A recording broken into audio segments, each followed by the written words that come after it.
Oi, meu nome é Carlos.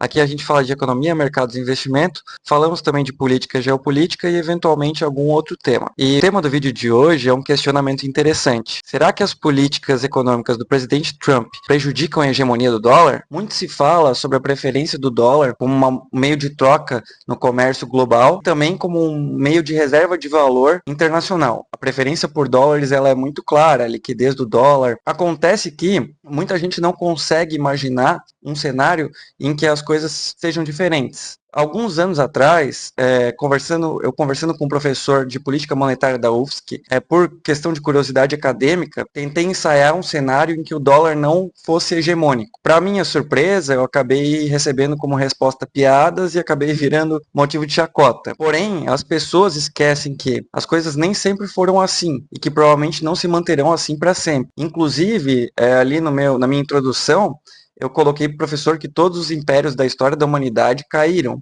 e que eu não vejo por que seria diferente com o Império dos Estados Unidos. Então a ideia do vídeo aqui é levantar um questionamento, não é cravar nada, e até contextualizar com uma questão mais atual. Quando eu falo em hegemonia do dólar, eu não estou falando apenas em moeda forte. O dólar é uma peça fundamental do sistema, a principal engrenagem do sistema financeiro internacional. O dólar é reserva de valor para os bancos centrais, é utilizado em contratos, dívida, commodity, operações cambiais e ainda é um porto seguro em momentos de risco. E isso se sustenta em pilares bem concretos: o tamanho da economia americana, o tamanho do sistema financeiro americano, a liquidez global e a oferta de ativos considerados seguros. Esse último ponto é essencial, porque a hegemonia do dólar não depende apenas do dólar ser utilizado como moeda de comércio global, mas depende da demanda por ativos e dívidas denominados em dólar.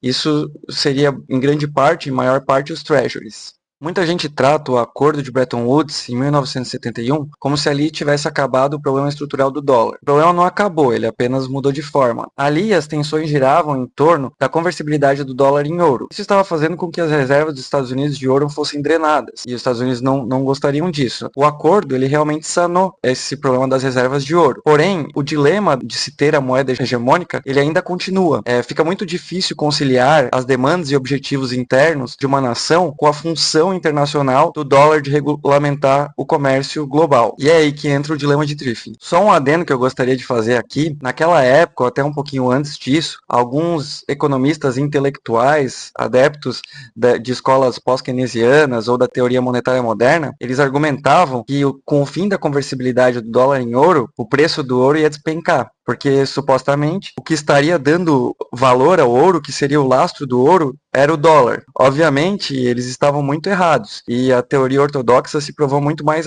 aderente à realidade com o passar do tempo. Só para vocês terem uma noção, naquela época, o ouro era negociado a 40, 50 dólares a onça Troy. Hoje, o ouro chegou a bater 5 mil dólares a onça Troy recentemente, e com uma valorização aí em 50 e poucos anos, de incríveis 12 mil por cento, 10 mil por cento, 15 mil por cento, aí vai depender do valor exatamente que você vai pegar, mas mais de 10 mil por cento de valorização, algo em torno de 122 vezes o valor foi multiplicado. Então foi um erro astronômico, né? A ideia central do Triffin é a seguinte: quando a moeda de um país vira a principal reserva internacional, esse país passa a ter uma função dupla. Ele precisa tocar a sua economia interna com os objetivos internos, mas também precisa fornecer liquidez para o sistema global e precisa fornecer ativos seguros para a reserva internacional. No caso dos Estados Unidos, isso significa uma coisa bem prática: o mundo precisa estar disposto a acumular ativos de reserva em dólar, e isso significa, sobretudo, comprar treasuries. Aqui vale a pena fazer um adendo interessante. Surgiu uma suposta refutação do dilema de Triffin,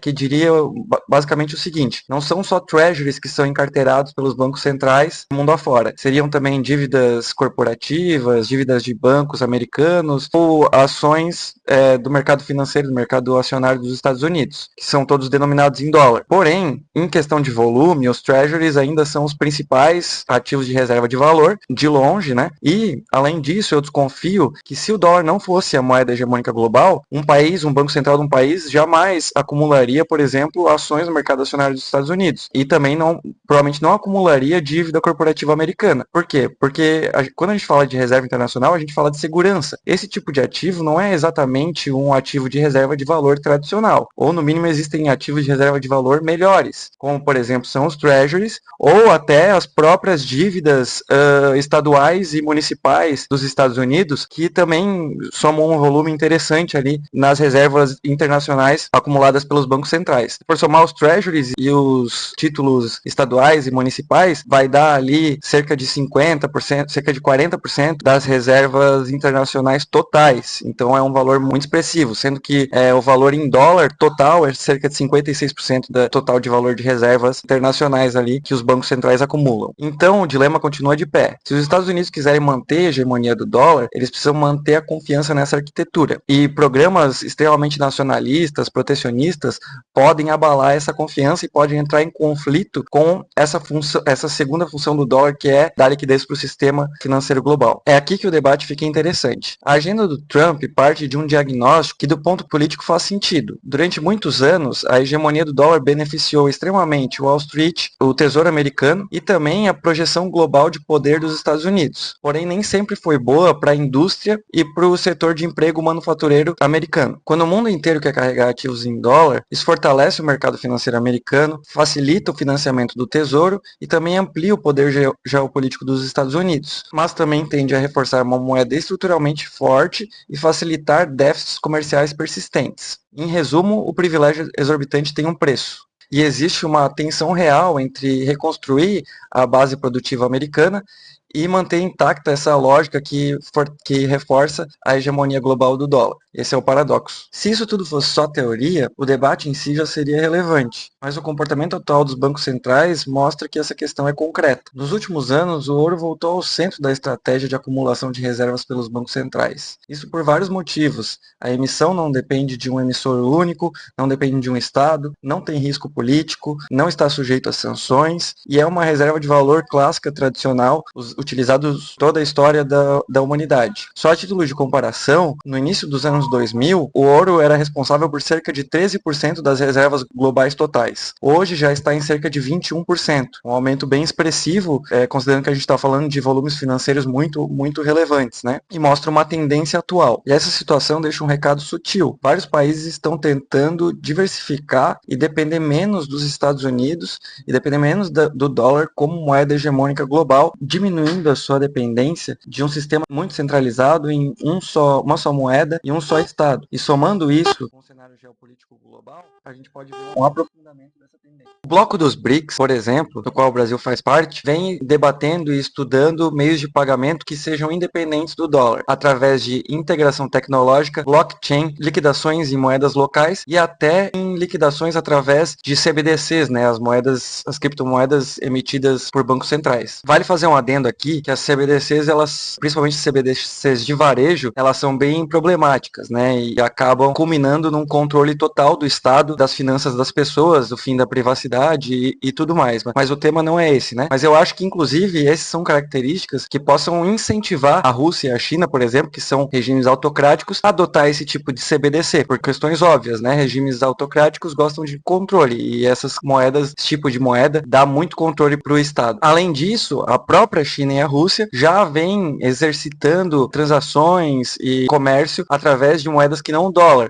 principalmente por causa das sanções, né, que a Rússia sofreu. Então eles já estão fazendo liquidações de pagamentos em moedas locais, em ouro, em stablecoins e até em Bitcoin, que é muito interessante. O ponto aqui é reconhecer que existe um movimento real de experimentação tecnológica e de quebra de barreiras que foram estabelecidas desde a Segunda Guerra Mundial, né? A hegemonia do dólar vem basicamente desde essa data. Então nós estamos numa época de pioneirismo, né, de expansão das fronteiras de conhecimento e das fronteiras de possibilidade, principalmente em termos de comércio global. Outra questão que fortalece o meu ponto é a recente queda do dólar. O DXY, que é uma cesta de moedas em relação ao dólar, chegou a bater 96,20 em janeiro de 2026, representando uma queda de 12% desde o início do governo Trump. Hoje o índice já está mais perto ali do 100 por causa da escalada das tensões no Oriente Médio, né, que fez a aversão ao risco levar as pessoas para ativos de maior segurança e liquidez, mas mesmo assim isso representa uma queda de praticamente 9% em relação ao início do governo Trump. É interessante notar que esse movimento não é algo inesperado pelo governo Trump. Na verdade, é um movimento intencional, previsto pelo próprio próprio secretário do Tesouro, Scott Bessent,